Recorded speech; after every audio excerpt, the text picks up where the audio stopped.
Hello. Welcome to the Hammer. I'm Bronya Galef, and I'm on the Overseers Board of the museum, and I'm standing in for Claudia Bester, who's taking a well-deserved break. I'm pleased to introduce tonight's Hammer on the drones and robotic warfare with Eric Johnson, Patrick Lynn, and John Villasenor, and moderated by Ian Masters. Ian is a BBC-trained broadcast journalist who's covered national security affairs for over 25 years on public radio. He's the host of Background Briefing, which can be heard Sundays from 11 o'clock, and now the Daily Briefing, Mondays through Thursdays at 5 o'clock on KPFK at 970 FM. Ian has been a senior fellow at UCLA's Center for Strategic and International Affairs and the UCLA Center for International Relations, and was a consultant to the Center for National Security Studies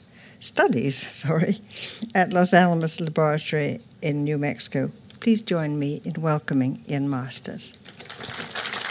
Thank you, Bronya, and thank you all for coming tonight to learn about a technology that is becoming our weapon of choice in the post-Cold War era of the renamed GWOT, or Global War on Terror, otherwise known as the last remaining superpower versus the latest terrorist. Given the bloody history of world wars like World War I and World War II, and what might have happened had we had World War III, it is hard to grapple with the sudden disappearance of war as we know it. Now, wars between nation-states and alliances of states are a bygone era, replaced by transnational threats such as drugs, crime, immigration, weapons proliferation, and climate change, and subnational threats within increasingly borderless states over resources, religion, and ethnicity as surrogate wars recede and colonial maps are redrawn. The good news is that we survived decades living with the constant threat of annihilation from the mutually assured madness of a global nuclear holocaust. Now that we are living on credit from the communist Chinese, real enemies are hard to find, so we only have to contend with global warming. And in the hope that we have learned the recent lessons from the failures and folly of drive-by wars with shock and awe destruction followed by corrupt and incompetent nation building, we are left with the question of how do we deal with the future of asymmetrical warfare? Assuming we keep spending more than most of the rest of the world combined on defense, we will be, by definition, dealing with asymmetrical warfare for some time to come. And if boots on the ground are quagmires in the making and magnets for the so-called bad guys, then we will likely continue to reduce the big military footprint and replace ourselves as targets while putting the crosshairs on the high-value bad guys, thanks to the immaculate machine known as the UAV, the Unmanned Aerial Vehicle. Recently, a former president, Jimmy Carter, wrote an article in the New York Times that questioned the ethical drift of America from its loss of the moral high ground under the ruinous Cheney-Bush torture regime, where every two-bit dictator nowadays can claim that the Americans do it too, to the targeted killing under the lethal presidency of Barack Obama, who, when the Obama administration was asked why continued U.S. military strikes in the Middle East did not constitute a violation of the 1973 War Powers Resolution, responded that such activities did not, quote, involve the presence of U.S. ground troops, U.S. casualties, or a serious threat thereof. Thus, the means justify the ends. What was most striking about President Carter's call for a moral reawakening, a reflection, an examination, or at least the beginnings of a debate, was the utter silence that followed in the press and public about the issues he raised. Well, tonight we will do better. First, we will learn about where technology is taking us into this new frontier of warfare, where innovation is clearly leaps and bounds ahead of moral clarity. Then we'll learn about the civilian uses of drones, how they might be employed and for what purposes, and how much they are already in use. Then finally, we will deal with the ethical issues of robotic warfare, about which there is passionate and deeply felt indignation amongst a lot of people, with perhaps a majority of our audience here tonight deeply troubled by the antiseptic nature of remote killing via real-life video game, where somebody sitting at a console in the comfort of an air-conditioned trailer in Las Vegas with the press of a button instantly ends the life of someone, and possibly others nearby, in a far-off land who may or may not be sworn enemies of the United States.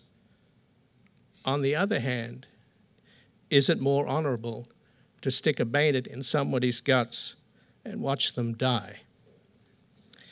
First, Eric Johnson joins us. He is the Lockheed Martin Professor of Avionics Integration at the Georgia Institute of Technology, where he researches flight control, navigation, and digital avionics systems, including hardware and software for small unmanned aircraft.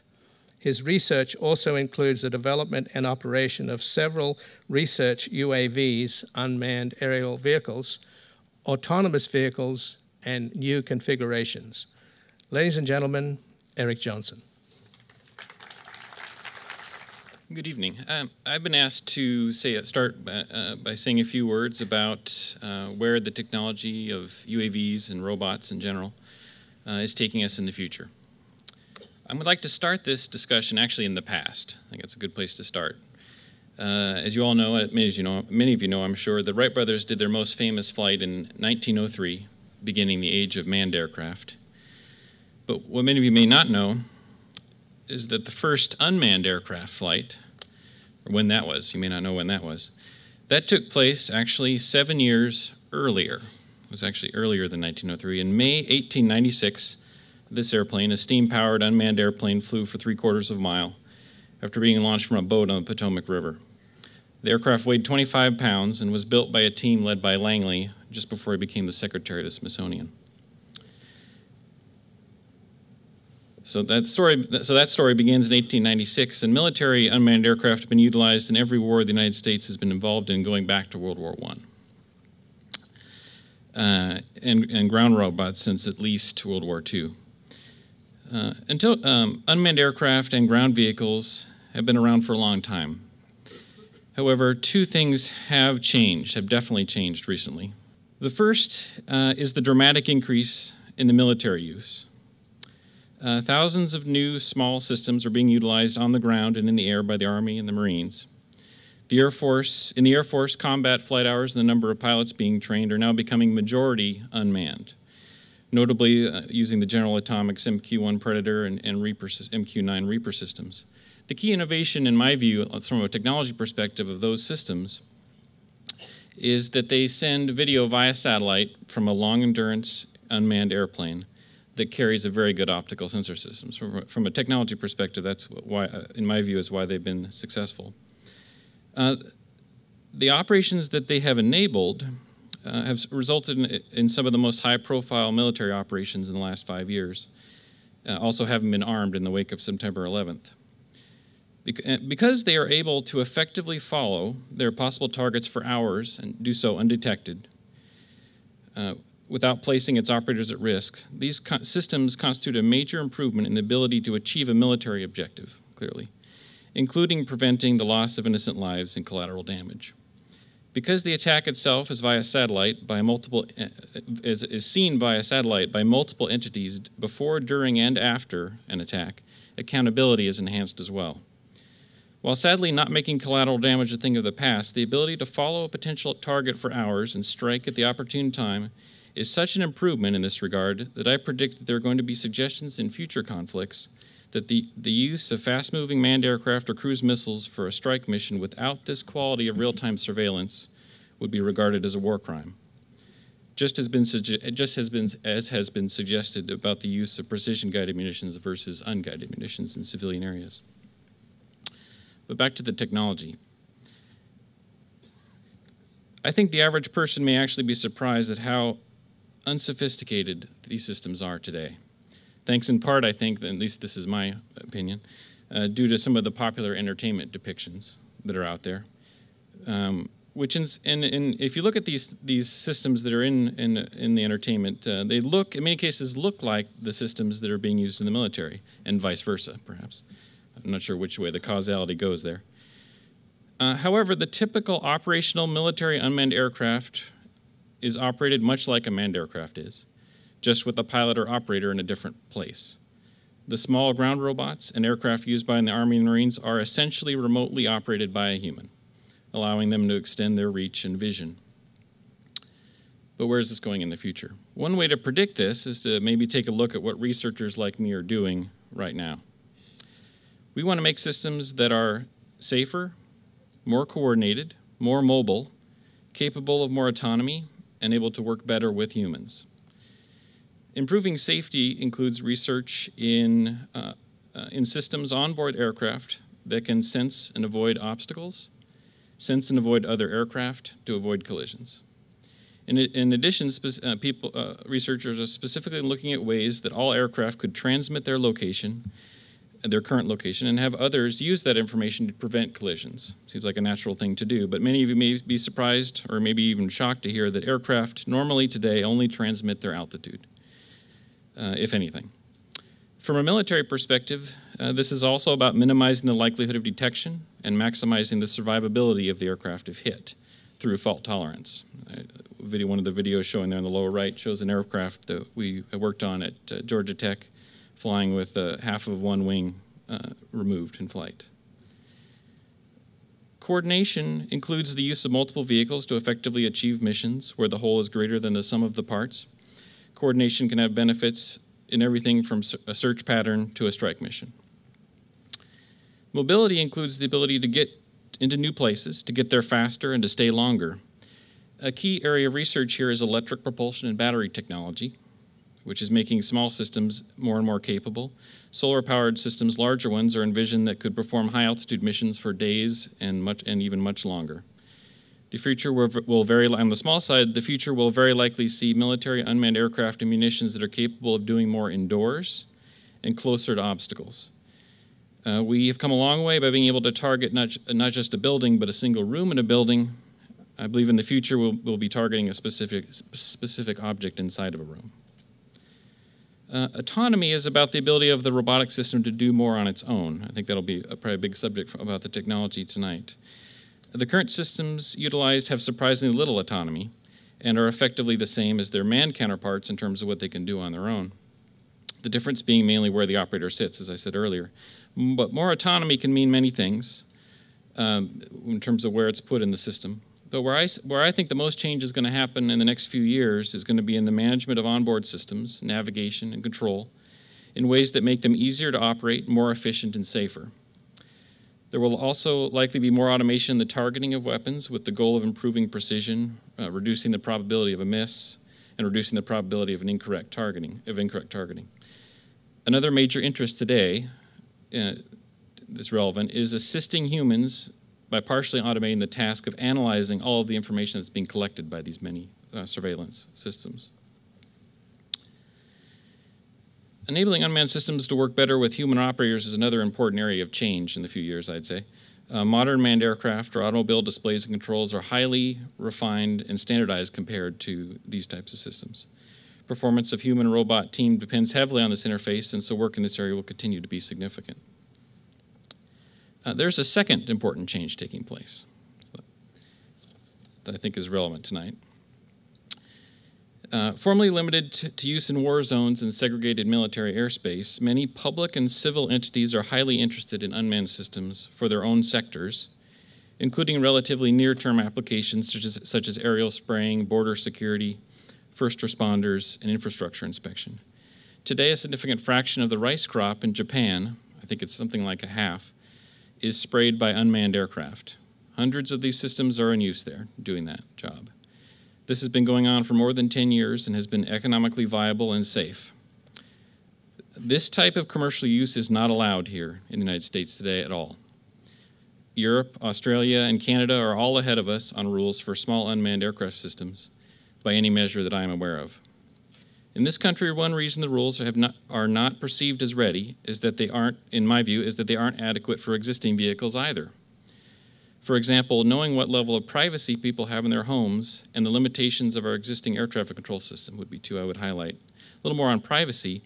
I assert that regulations and case law should not distinguish between manned and unmanned aircraft, or even with other techniques of obtaining imagery, such as the use of a telescope or something like that. Either new regulations or further case law are needed before we know what the limits are. This is a problem even for manned aircraft. Police literally do not actually know how low they can fly over a private residence in anything and still use that evidence in a court. Current case law says that 400 feet is okay, at least in one circumstance. But but how low can they go? Well, law enforcement use of unmanned aircraft will make sense even if you do need a warrant below 400 feet. But this is something that we need to choose as a society, what that limitation should be. In the United States, it is the Federal Aviation Administration, being the cognizant agency on aviation safety, that stated in 2007 that it must authorize all civil or public use in what we call the National Airspace System, defined as basically all the airspace down to the surface of the Earth, including that over your property. And it did so without allowing even operations that can clearly be conducted safely at the time. Here we are 5 years later, but I sympathize with the lack of resources at the FAA and the challenge that they have in coming up with rules for this. However, it has been 5 years, and one still needs specific case-by-case federal approval, even for something like a SWAT team, to use a 3-ounce hovering foam aircraft flying at 5 feet off the ground to get the information they need to save your life. One reason that this challenge is so daunting is that unmanned aircraft have attributes that were not anticipated when existing regulations were developed. An important example is extreme crashworthiness. That very small vehicle I just mentioned could crash into things and have no effect, yet the existing regulations are all about preventing collisions. The technology is absolutely there today for small unmanned aircraft to be effectively utilized at low altitudes during intense first responder activity. For example, firefighting, delivering high-risk warrants, hostage standoffs, lost persons, those types of things. In the same way that ground robots are used today for those same activities, many of those same activities. And the average person would see them about as often as they see those types of ground robots, such as bomb disposal robots.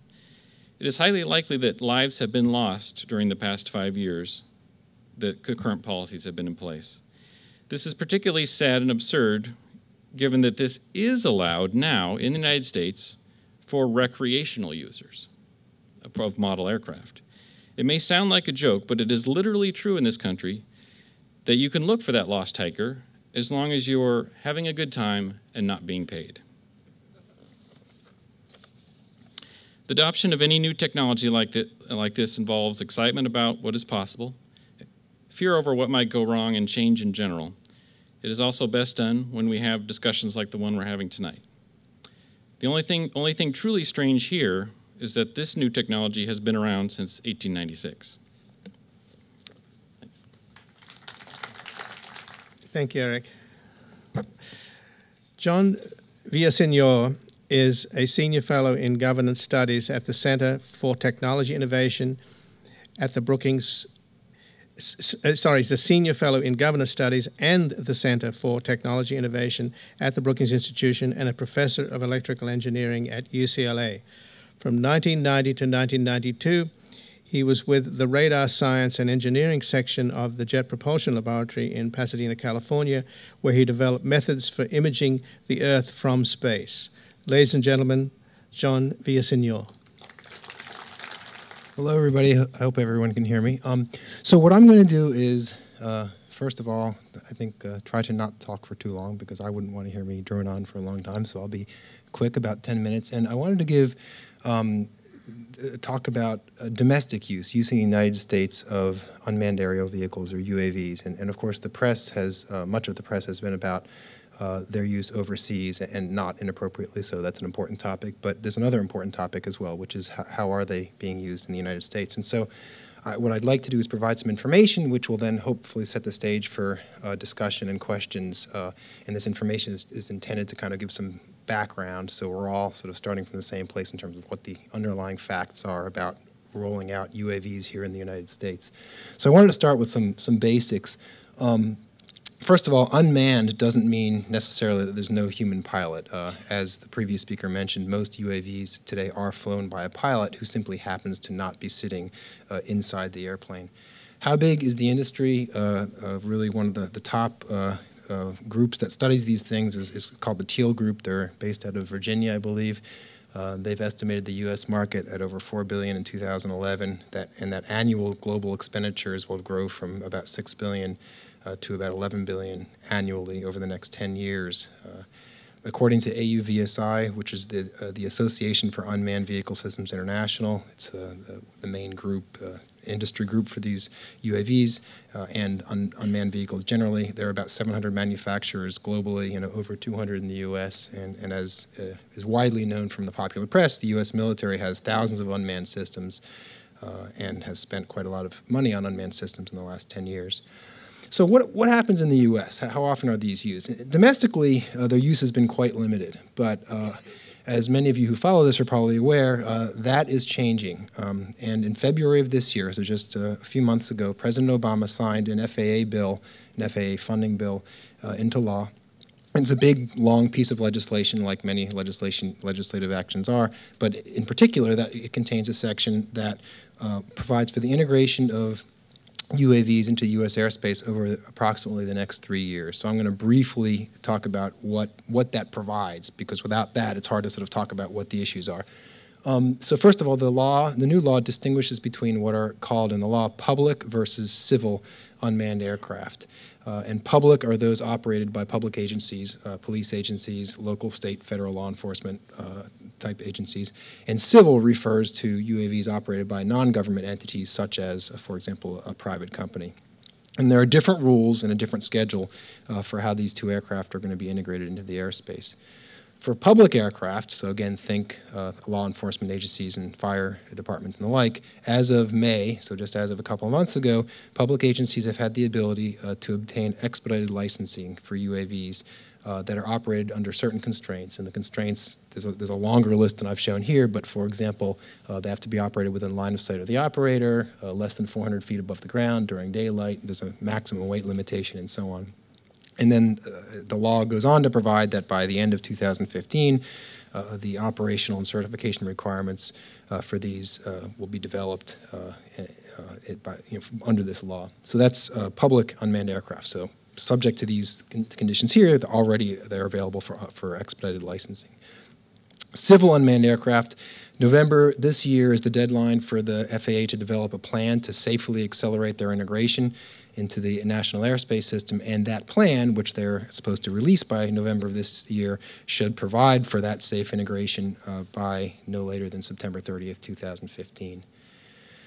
Just to highlight some of the applications, there are really a lot of beneficial applications for UAVs. Obviously, search and rescue, disaster response, surveying, enabling law enforcement to obtain overhead imagery in emergencies, a hostage situation, things like that.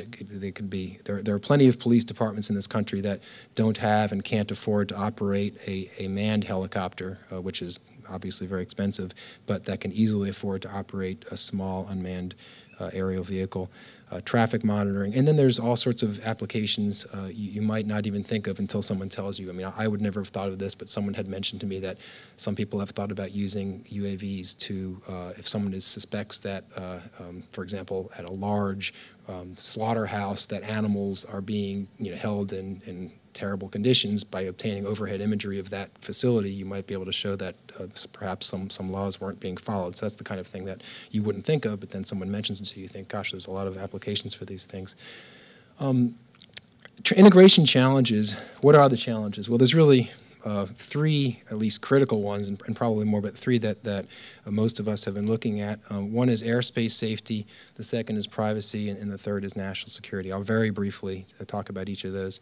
Airspace safety is sort of self-explanatory. The idea of if you have these things flying around, then you want them to be able to sense and avoid. It's the same phrase the previous speaker used.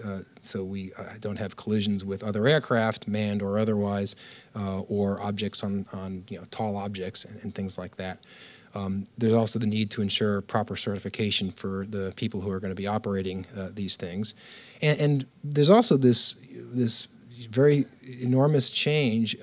Traditionally, of course, aircraft operate from airports, right? And there are lots of airports in this country, but there are not nearly as many airports in this country as there are locations from which a UAV could be launched, right? You can launch a UAV from, a lot of these are small enough you can hold them in your hand and throw them into the air, and there they go. So the entire sort of history we have with managing air operations assumes something which will be less true in the future, which is that you need a big, long landing strip to launch an airplane. And then issues related to potential autonomous flight. Autonomous meaning the person isn't in control, and that raises a whole bunch of very interesting and very important challenges.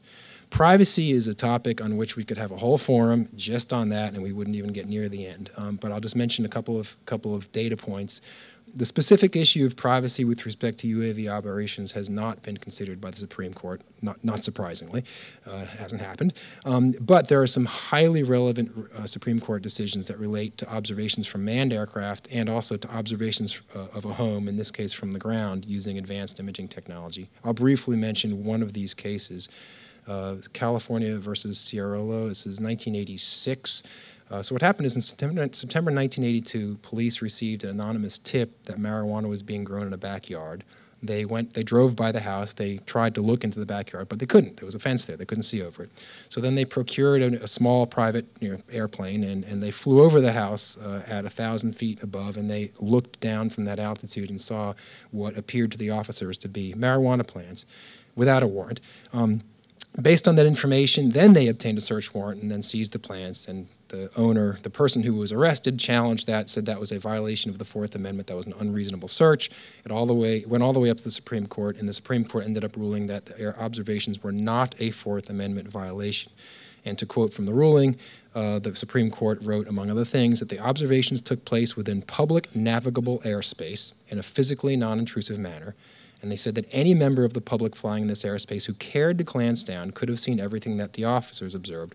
The Fourth Amendment simply does not require police traveling the public airways at 1,000 feet to obtain a warrant in order to observe what is visible to the naked eye.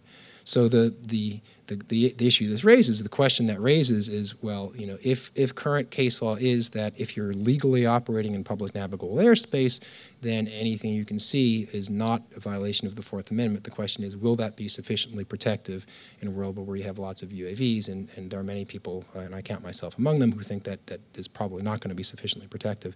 The Supreme Court revisited the same issue in a case involving called Riley, R-I-L-E-Y, in Florida. This case, it was observations from a helicopter at 400 feet, again of marijuana plants. Again, the Supreme Court found that those observations were not a violation of the Fourth Amendment. But interestingly, completely independent of aircraft, there was a case called Kylo, K-Y-L-L-O, I believe, in much later, where the police drove down the street and used a thermal imager to observe that the walls of a certain house were warmer than the walls of the surrounding houses, and they inferred, correctly in this case, that the person inside was growing marijuana and had these powerful lights. And that ended up going all the way to the Supreme Court, and the Supreme Court viewed that that was a violation of the Fourth Amendment. So when you put all of these cases together, it's a very complex sort of tapestry of legal rulings and certain to be challenged in this environment.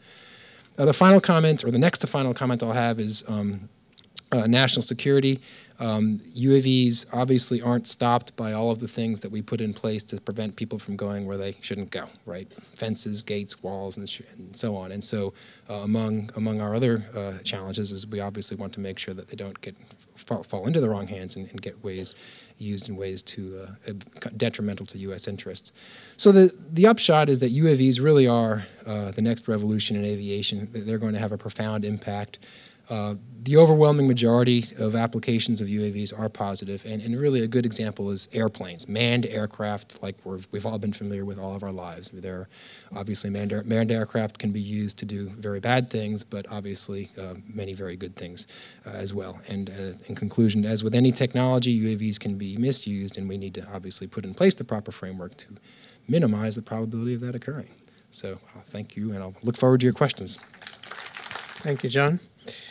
Patrick Lynn is the director of the Politics plus Emerging Science Group at California Polytechnic State University, San Luis Obispo. He has published several books in the field of technology, ethics, especially the areas of military technologies, robotics, human enhancement, and nanotechnology, and serves on the executive board of the Consortium for Emerging Technologies, Military Operations, and National Security. Previously, he was an ethics fellow at the United States Naval Academy. Ladies and gentlemen, Patrick Lynn. Okay, first I'd like to thank the Hammer Museum and Bronya and Ian and Darren and Claudia for inviting me here. And thank all of you for coming here tonight as well. So I'm going to be talking about the ethics of military robots, and this is certainly a live and urgent issue.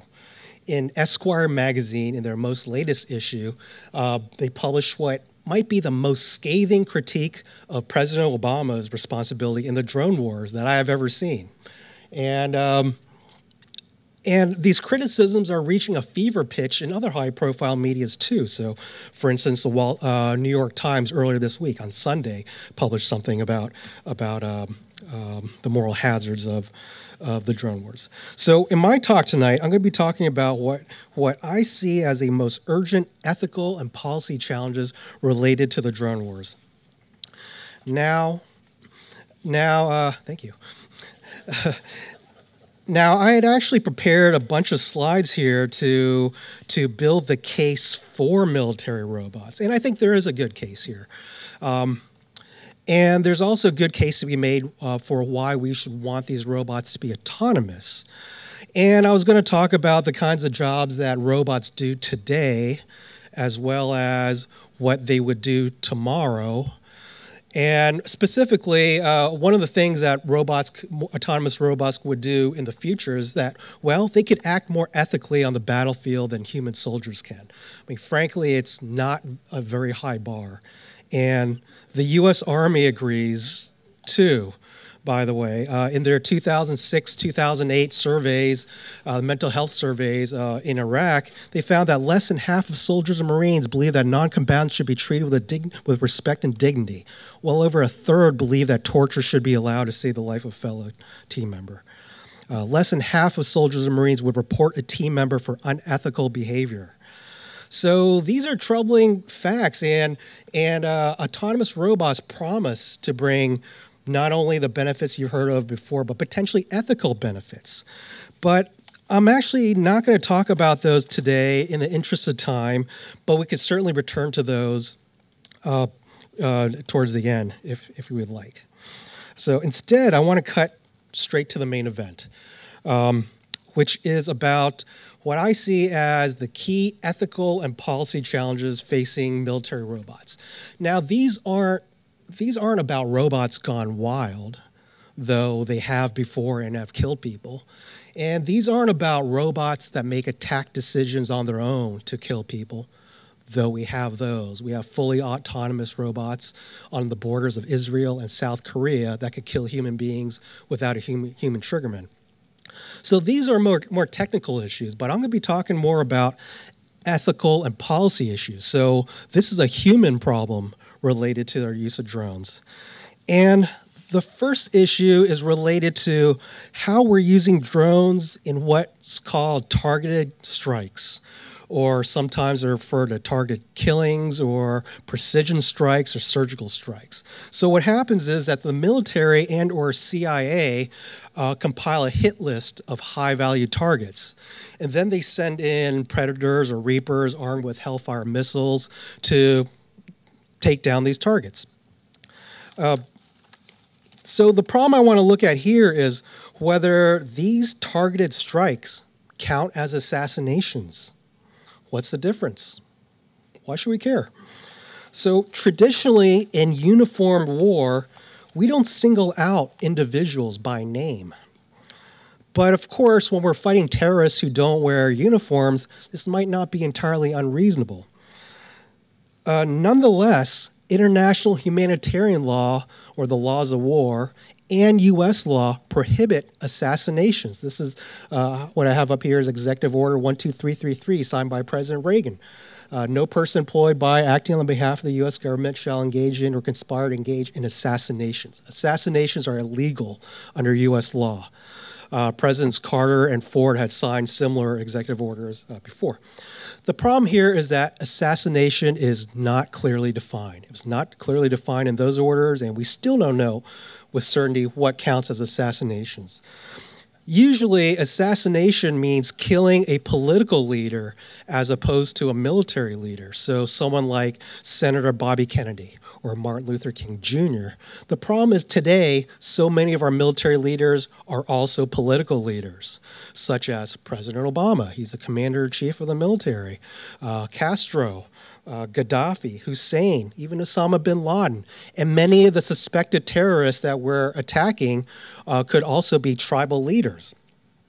So the concept of assassination is fuzzy here, but it's important. It matters how we prosecute a war. It matters if we're doing it justly, ethically, and legally. Second problem is that some of the terrorists we're hunting down are U.S. citizens. And this is a big problem for many civil rights supporters. What we're essentially doing, it seems, is that we're handing down guilty verdicts to these people on these suspected terrorists without a trial, giving them the death sentence and executing them. We're not even trying to capture them. So many see this as a gross violation of due process, which is a right afforded to U.S. citizens by the Fourth Amendment. And as a U.S. citizen, you have constitutionally protected rights, just like any other U.S. citizen. This is afforded by the 14th Amendment, the Equal Protection Clause. So, since there's no transparency in the decisions on who gets to be on these hit lists and why, well, we have no confidence that there is due process going on. We have no confidence that these decisions are just or fair. As a result, this drone war is a secret war, and that makes it immoral as well as illegal, given just war theory and the international humanitarian law that's based on just war theory. Wars need to be publicly declared, and they need to be declared by the proper authority, which is Congress, not the President of the United States. The U.S. Constitution tells us this, and the War Powers Resolution tells us this. Of course, the War Powers Resolution has been routinely ignored since about the Reagan years. But it's disturbing that there are these secret proceedings about who to kill with no public oversight and very little, if any, congressional oversight. And this seems contrary to what a liberal democracy should do. That is, a democracy like ours that safeguards basic values like transparency, accountability, and human rights. These drone wars aren't just a threat internally to our democracy, but they're also a threat to how the political world works. Nation states typically enjoy sovereignty, meaning they get to decide their own fates. Yet the U.S., we're engaging in cross-border strikes with many nations, mostly without their permission. So I'm talking about countries like Pakistan, Afghanistan, Somalia, Yemen, Libya. We seem to be doing things with drones that we otherwise would not do. There's no way we're going to be sending ground troops into Afghanistan or Pakistan to hunt down terrorists. So here's the problem. If we deny that nations ought to be sovereign and that a country like U.S. can intervene when it feels like, then we can't complain if and when another country, say China, decides to intervene in our domestic affairs. Now, let's say these problems I just mentioned are all solvable. Let's say that we've solved these problems. Well, there's still a question of whether our use of drones is solving the longer-term problem of achieving a lasting peace. Are we winning the hearts and minds of our adversaries with drones? Well, reports on the ground tell us no, that our adversaries see us as cowardly and dishonorable, that we're afraid to face them man to man, face to face, or that we lack the respect to face them on the battlefield face to face. Instead, we send in our war machines with no humanity. And this only fuels their hatred and resentment and anger and propaganda, and this enables them to recruit more terrorists. So some critics say that for every terrorist we killed with our targeted strikes, we give rise to many more, especially if there are other civilian casualties or collateral damage involved. So it's hard to see what the end game is here. Where does it stop? If it doesn't stop, then what's the point? Let's assume we solve that problem. Well, there's still another one. There's a real worry that with these drones, war is becoming more risk-free, and we're going to be able to pick fights more quickly. That's to say that our politicians will no longer turn to war as a last resort, which is what just war theory tells us we should do, use war as a last resort. So with the use of drones, we have lower political costs, meaning fewer body bags are coming home. We have lower economic costs, and we have operational benefits. And all of these are compelling. And they may help our politicians to more quickly choose the war option rather than, say, diplomacy. And this is just a fact of human psychology, I think, that people respond to incentives and disincentives. And a big disincentive in war is that war is terrible. Soldiers, our pilots, our Marines and sailors die in battle, as do innocent civilians. But if drones remove those barriers, they remove those disincentives, then we may enter into more conflicts more often. On the flip side, of course, is that we may be able to intervene more often when we actually do have just cause, say in Sudan, to stop a genocide, which we otherwise might not. Finally, again, assuming we've solved that problem, there's still a very large one of proliferation, just as with any other military technology. Right now, more than 60 nations have or are developing military robotics, including China and Iran. And they're getting help from us.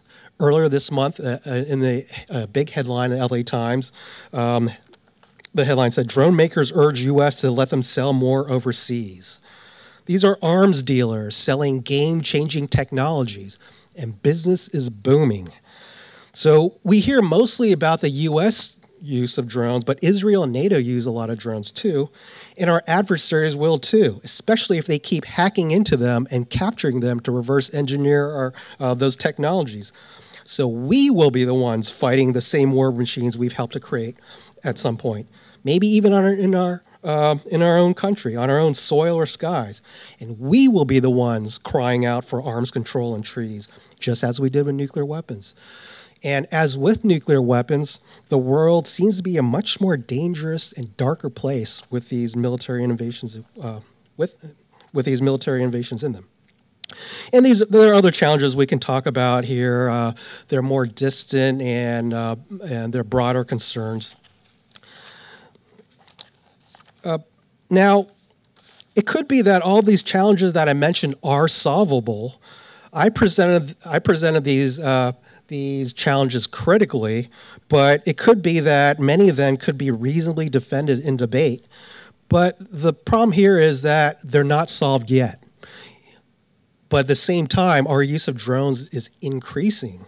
And this seems to get it backwards. We know that there are serious issues, but we're ignoring them. That's to say, we're building monster technologies before we build cage technologies, or in this case, policies to contain and limit the horrors of war. And as Eric Drexler said about nanotechnology, some monsters, once loosed, cannot be caged. Thank you. So, a lot to think about. Let me start with John because I guess because I'm a journalist, I was suddenly thinking when you're talking about the police using drones and for hostage situations. Whenever we have any big hostage situation, there are the police helicopters and then there are press helicopters that circle around. And I'm thinking, well, will the press be able to have drones? Can you use drones for investigative journalism purposes? I can see how the paparazzi would want to use them to take pictures of Lindsay Lohan swimming nude in her backyard. But do you think that's going to happen? Well, I think there will certainly be commercial users of UAVs, absolutely, and that will include the press. That will include private companies. I would imagine that 10 or 15 years from now, the overhead view that's telling you where the traffic jams are is probably not going to be from a manned helicopter, but from some sort of a unmanned aerial vehicle. So yeah, I think one of the purposes of the law that was just enacted is to open the skies to this kind of use. Obviously, well, we have to make sure that they're used in a proper way. So, Patrick, for example, when you teach ethics at the Naval Academy, what's your sense of the disquiet amongst warriors? I mean, first of all, one of the odd things about the Air Force drones is the extent to which the Air Force hated them because they didn't have pilots, and then they insisted that actually highly trained pilots sit in these consoles and do all this stuff. So they've sort of come to a kind of an understanding. But I would have thought that, I mean, I raised that question in the opening. What's the difference between killing somebody remotely or sticking a bayonet in their gut? I mean, is that what the military, do they feel that disquiet? I think so. There's certainly a culture clash, at least in the beginning, and especially in the Air Force, where instead of their top graduates and officers flying these missions, now you have basically gamers, hackers, punk kids sitting in Creech Air Force Base near Las Vegas, controlling these predators that are half a world away with no discipline or training. So there was some of that early on, but I think the military benefits are compelling. I mentioned the lower political costs, meaning fewer dead U.S. soldiers, and that's something that's very difficult to ignore. But most, or at least many of my colleagues who are in the military share my worries that there are many ethical and policy and legal issues here that we have not worked out. And many of them are still uncomfortable with the notion of using drones in their work. Well, of course, we have a history of selective morality. I mean, we forget about Dresden, where there was a deliberate attempt to kill thousands and thousands of German civilians. And some of the defenders of drones say that, well, this is going in the opposite direction of Dresden because of the precision. So, Eric, can you give us any kind of assurances? I mean, at the end of the day, the real debate, at least with those people who oppose drones, is the notion of collateral damage. And since the whole program is so secret, assurances from the Department of Defense that the collateral damage is kept at a minimum don't exactly comfort too many people.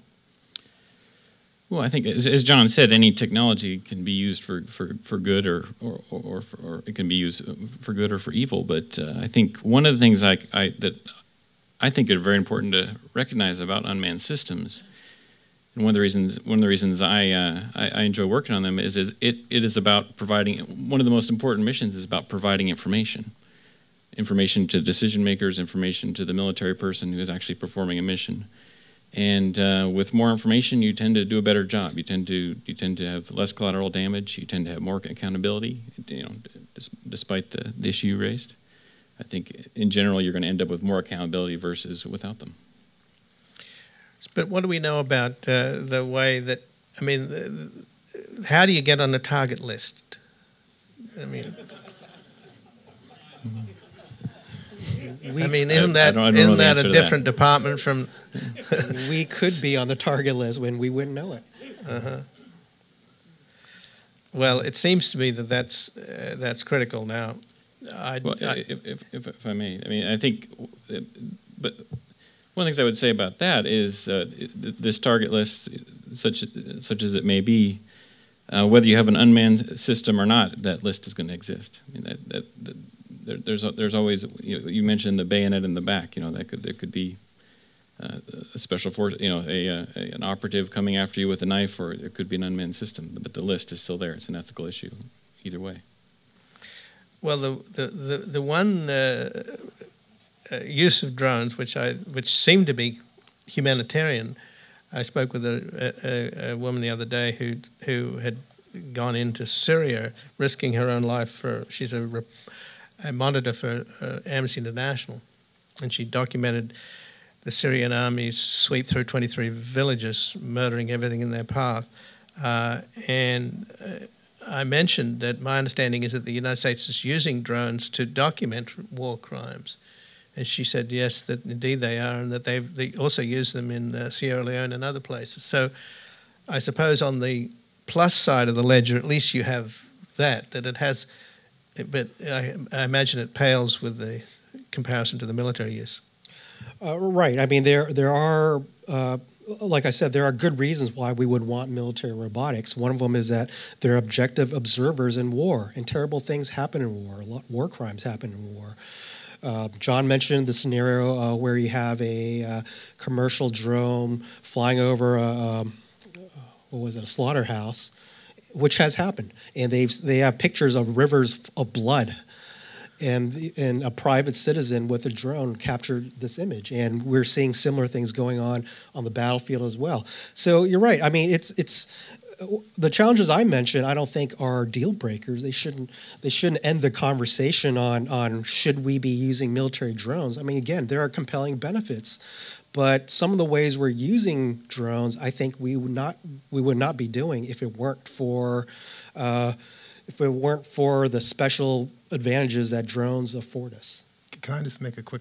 I just want to make sure we don't get. There's an assumption in the debate about military UAVs that the only use of UAVs in the military is to carry out these strikes, because that's what makes the headlines. But without diminishing the importance of the ethical issues associated with that, the overwhelming majority of UAV use by the U.S. military is simply to gather imagery, to gather information. That is by far the large percentage. And so that raises, that's a different issue, a set of issues raised there than with respect to the strikes. And ground robots in the military, if I could add, in Iraq, ground robots in the military had defused over 10,000 IEDs, 10,000 landmines. So that's, considering that one IED could kill 1 to 5 or more soldiers, that adds up to a lot of lives potentially saved. Well, I think we should open up to questions, because I'm sure a lot of people have lots of things on their mind here. Now we have microphones on both sides. Hi. It just occurred to me how ironic it is that they're either raining death down upon people or watching massacres and doing nothing, but drones, that is. But anyway, could you comment on the Brookings Institute? I forget which person it was specifically, but the finding that for every person on the hit parade, for every terrorist killed, 10 civilians are killed. That was a Brookings Institute finding. Could you just comment on that? I'm the one affiliated with the Brookings Institution, but two things. First of all, I don't speak for the Brookings Institution. Second of all, I'm not actually familiar with that. It may be well known, but it's not known. Yeah, it's not known to me, and so I simply can't comment on something I'm not aware of. So I'm not aware of that. So the idea is that for every terrorist that the U.S. kills, 10 innocent people are killed? Maybe I can say one more thing. There's a place called the New America Foundation. It's a think tank in Washington, which has a very, very thorough accounting on their website of every known UAV strike in places like northwest Pakistan, as well as a list of the number of alleged militants killed, as well as a list of collateral damage. And again, I don't speak for the New America Foundation either, but my recollection of those numbers is that the ratio wasn't anywhere near 10 people, 10 civilians per militant. That's my recollection. But what is happening is a direct result of the convenience of killing, the convenience of lowering the U.S. casualty rate, the convenience of it. It is a seduction into war itself because of the ease of the robotic killing. We've got to get to it now, right now. What is happening, the sickness is, I can illustrate very quickly. Contractors, private contractors, are directing the strikes and their income depends on generating those strikes. Well, where are we going to stop? Let's have a question then. Okay. How can we stop it if they... I'm going to ask somebody who works in the business to answer that business? question. Okay. That's the problem too. Well, okay. I know how you feel, but so is there an incentive amongst drone manufacturers to make more drones, anticipating that they'll kill more people? Is it an incentive? Well, I guess I don't speak for all UAV companies, just as was said earlier, but I mentioned my motivations earlier. I think I'm specifically very interested in saving lives. That's why I do unmanned systems, specifically. Hi. I just want to make, I guess, one point in that we've always had the ability to do remote killings, and the push of a button that's not so strange as it is just be able to go home afterwards. But I guess the question is, like, our laws are antiquated. They don't keep up with technology. How long do we have until our laws do catch up to the technology? I guess the international laws is probably the one I'm more concerned about, international policy. I don't know, but ethics and policy typically do lag behind technology, right? So if you look at something like the Human Genome Project, I think started around 1990, it was only 18 years later that we actually had legislation that prevented the discrimination of citizens based on their genome. 18 years. So typically ethics and policy do lag behind. I think it'll take an event such as drones on U.S. soil before there's going to be real action. I mean, imagine this scenario, okay? So say you're at UCLA in a cafeteria and you're having a meal with your friends and your students, and one of your friends is a Chinese student of the Falun Gong movement, a religious, spiritual group. Now, China considers Falun Gong to be terrorists. So now imagine you're having lunch, they send in a drone, they strike your table with a missile, that person's dead, you're dead, and a bunch of your friends are dead. Isn't this what we're doing in Afghanistan and Pakistan? So until that happens here, it's hard to see how the U.S. would have a real incentive to lay down its advantage. Yes. Hi. I'm sorry. I've forgotten your name, sir. Eric in the middle? Yes. Mm-hmm. You had mentioned that we still have to alter our own policy, our own domestic policy, in order to figure out how we're going to use these. I'm hearing you say that we need new laws in order to cover privacy and such. John mentioned some of the legislation that has already been passed about creating this is probably too strong of a word, but basically a roadmap going getting us to 2015, which is to enable to be defined domestic use of unmanned systems. And so theoretically at this point it is to the FAA, to basically bureaucrats, to do that, to come up with that plan and to make it happen. And I think, and they've got their job cut out for them to do that. And I should emphasize the FAA's job is about safety, aviation safety. That's their role historically. Some of the other issues, specifically privacy, not normally an FAA concern. So I guess that's how I see that unfolding. And I think then there's still uncertainty about how that's going to go. My question is for Patrick, Lynn. You had mentioned that there were drones bordering Israel and North Korea that were not operated by humans abroad. That really struck me even more than the rest of the discussion of the manned drones. How exactly does that work, and what's the future of that technology? Right. So, I mean, if you think the Terminator scenario is fantasy, well, I mean, I'm sorry, there are fully autonomous robots that are killing people in the world. They're on the DMZ zone in South Korea and the borders of Israel. They could be controlled by people, but they also have a fully auto mode. So basically, they're outfitted with sensors, including infrared, and if they see you and you don't provide the passcode fast enough, they can shoot and kill you. So one of them is made by Samsung, a Korean company. So we have robots that can kill people without human intervention, and this raises an ethical issue all of its own, and not one of the more urgent ethical and policy issues that I've picked out. I don't know how much more you want to say about that, but you're right. It is troubling.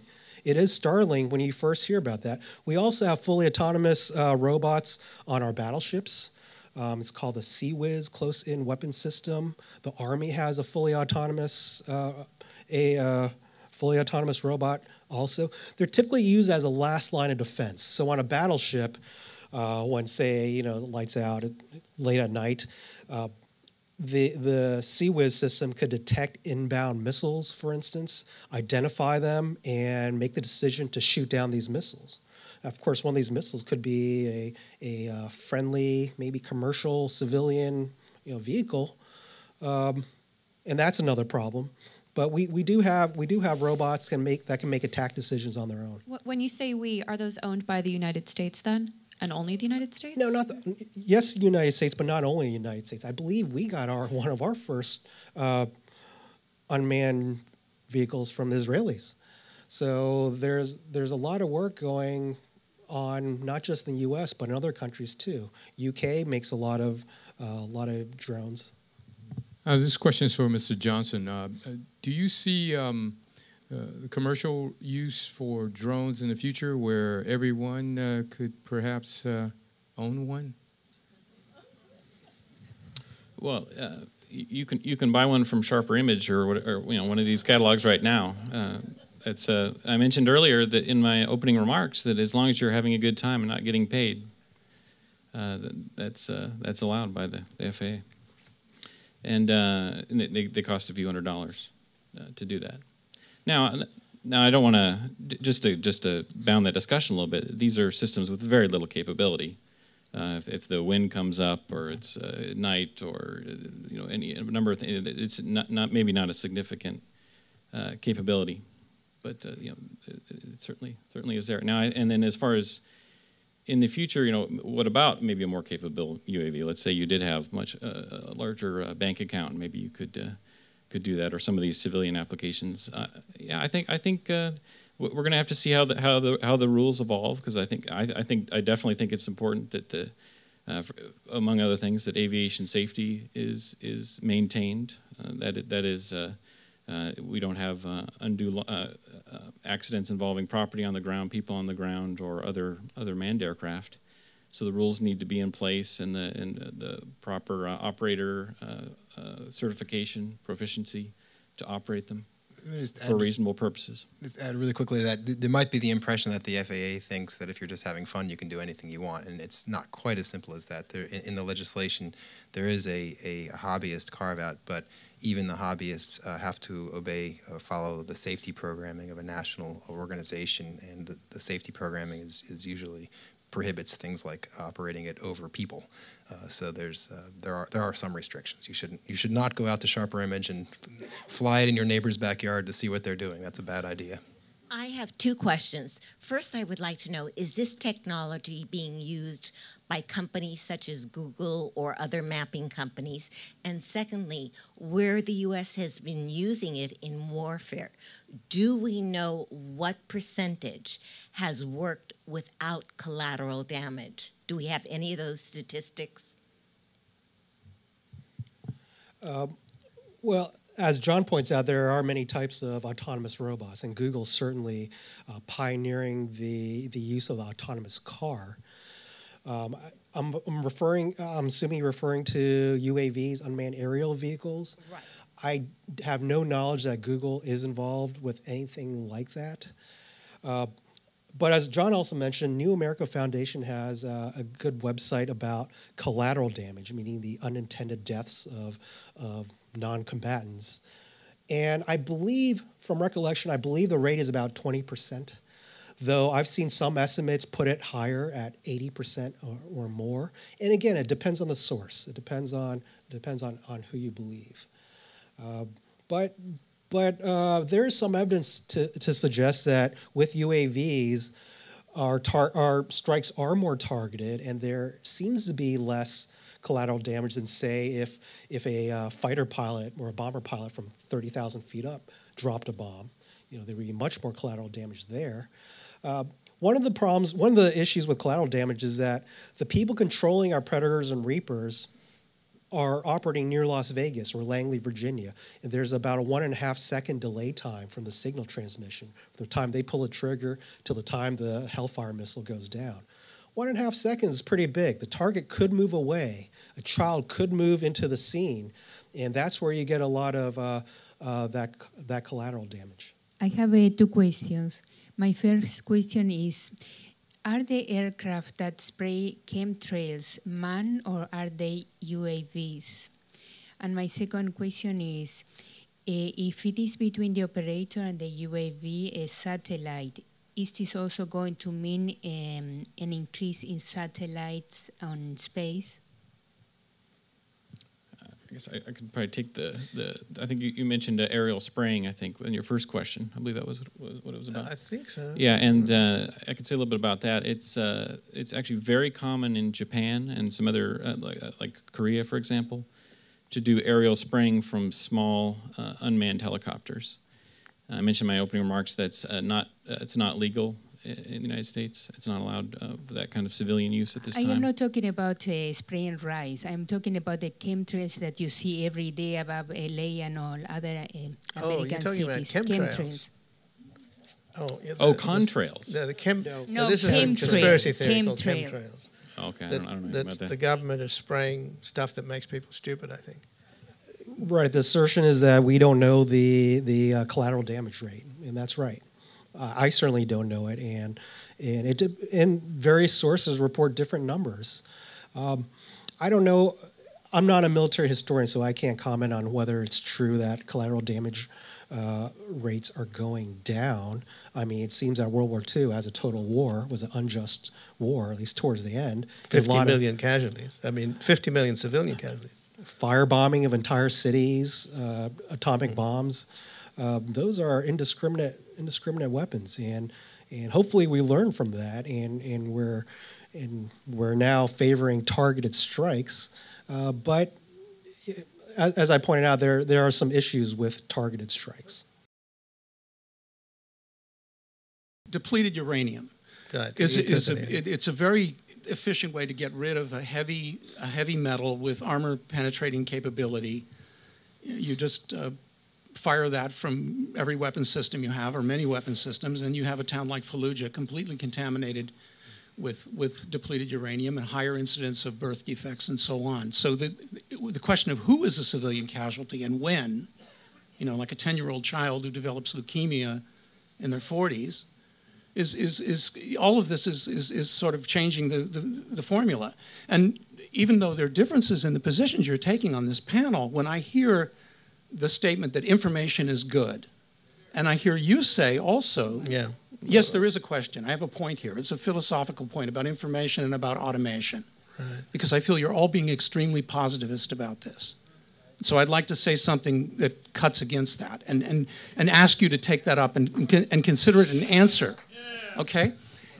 If information is good, and if machines are objective, as you say, then all we need is another level of surveillance from another level of automation, which will tell us whether we killed civilians or military people.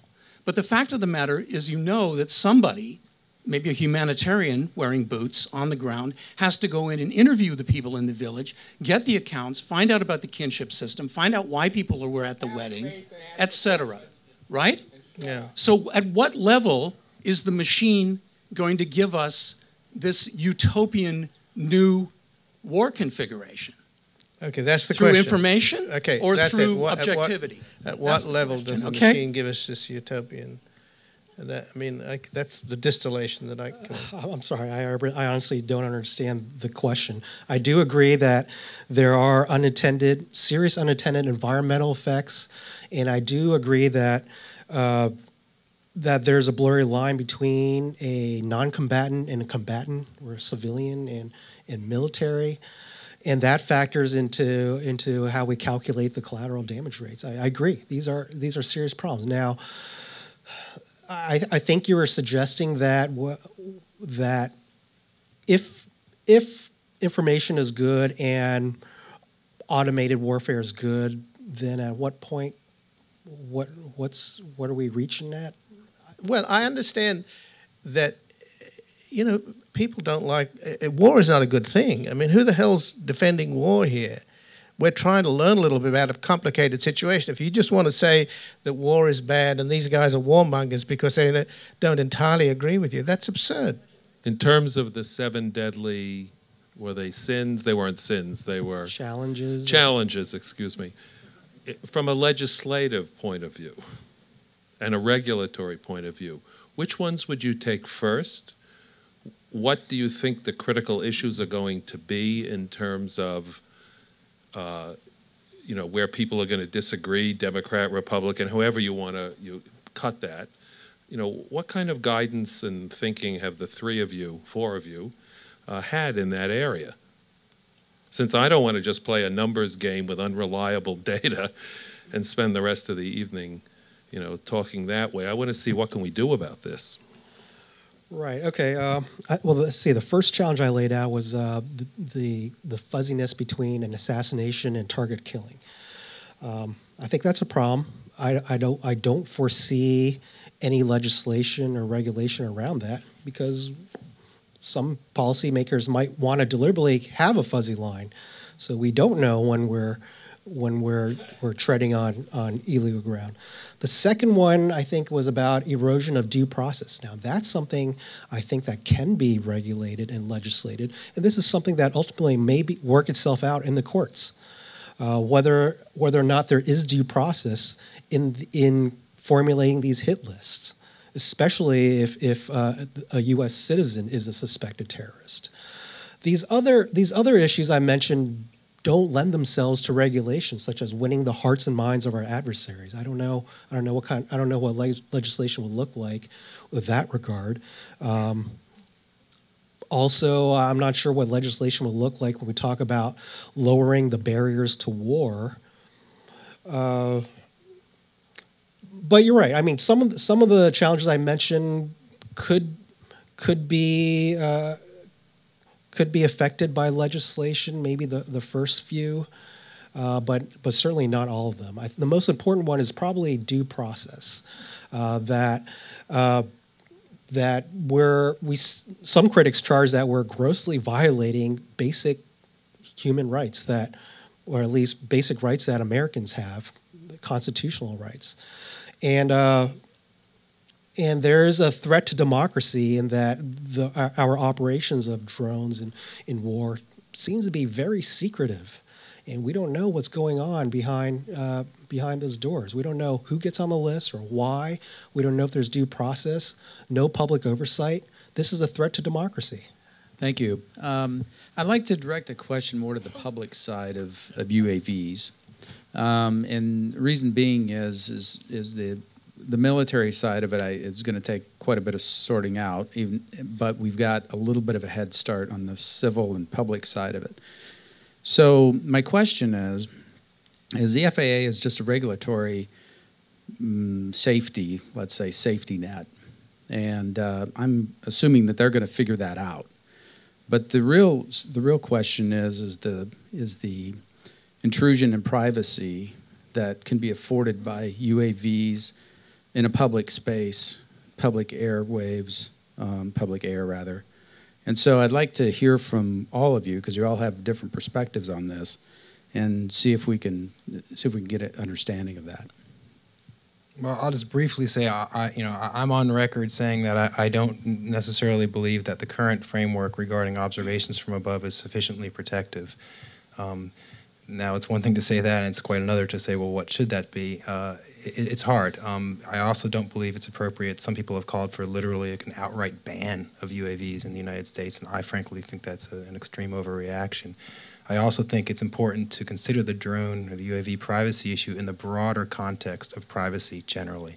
Almost everybody in this room willingly carries a tracking device, otherwise known as a mobile phone, that records your location pretty much every time you're all throughout the day. You know, our license plates are snapped with license plate cameras all over the place, on and on and on, every internet site you visit. And so there's a very important, broad discussion on privacy that we should have, and it's in some sense, in that context, that we also ought to be thinking about UAV privacy. I guess I'll go next. Anything to follow up? Yeah, I agree very much with those remarks. I guess I mentioned in my opening statement about I felt I even mentioned the aspect of perhaps going beyond just unmanned systems, and I pointed out some of the vagueness about what the limitations are for police, for example, even now with manned aircraft. And unmanned aircraft just make the fact that there's so much uncertainty there that much more unacceptable, or that needs to be addressed. I don't have a crystal ball, so I don't know how the privacy law is going to shake up, but it is evolving. And if we take into considerations that we have some very small, we have micro robots that look like, say, hummingbirds that could, say, perch on your apartment window 14 stories up, that seems to rub us the wrong way. Even if your windows were open, your curtains were open, and anyone from a public vantage point could peer into your window, it seems different to have a robot sit in front of your windowsill. So privacy expectation is the critical notion here in privacy law. Our expectations seem to be changing, and some of the technologies are forcing this change. We have other robots that are called blob bots that don't really have a shape, that can squeeze under doors or in cracks and then reconstitute on the other side. It sounds like science fiction. It does. But we have those robots out there, humanoid robots, cyborg robots. Cyborg robots meaning, for instance, cockroaches or moths with electrodes put in their brains, and a person behind the computer controlling which way this moth goes. So this could be used for surveillance or to deliver a weapons payload. So a lot of things are going to change. Robotics is a game changer for sure, and I don't know how this is going to play out. Well, thank you for coming, gentlemen. It was obviously